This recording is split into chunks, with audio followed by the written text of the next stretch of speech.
Borithi kuma ceceni cia Maai Mahiu, Rari na Limuru mahuthirite mathaa makiria ma 10 kuhingura muhatikano wa ngari barabara-ini ya kuma Kamandora guthie Maai Mahiu na uria ucungireire magana ma athii kurara ngari-ini ciao.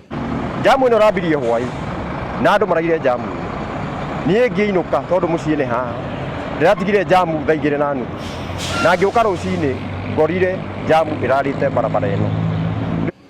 Muhatikano uyu uria uranjiriirie thinacara cia hwaini aramithi umanite na matereba kwaga ukiririria na kugerera mukira-ini wa barabara uguo kuhinganira na kumana na gukundera gwa barabara ino njira irahingika na kwina rori iraguite haria barabara-ini haria jamu-ini na nicio citumite musongamano uyu wothe uke tondu ngari ni nyingi muno na riu matereba mangi onamo ti mega tondu matirabuata sheria uria kwagiriire tondu rori yathukira barabara no mara overlap na riu thina ucio ukaingiha muno tondu nguthiite gwetha mburi na baina ucio kwagirwo korwo cithe no nona ni hindi ndi bara ngicoka koguo no ngakira andu nitugie na lane discipline ikara lane yaku nituthiga kuhinganira tondu twahinganira ithuothe hatire mundu ugutongoria uria ungi na tuthie kahora we observe lane discipline ndugatwarithie ngari wi muriu tuikare uria mundu agiriire. Riu ngari ironererio kugera barabara-ini ya kuma Nairobi guthie Naikuru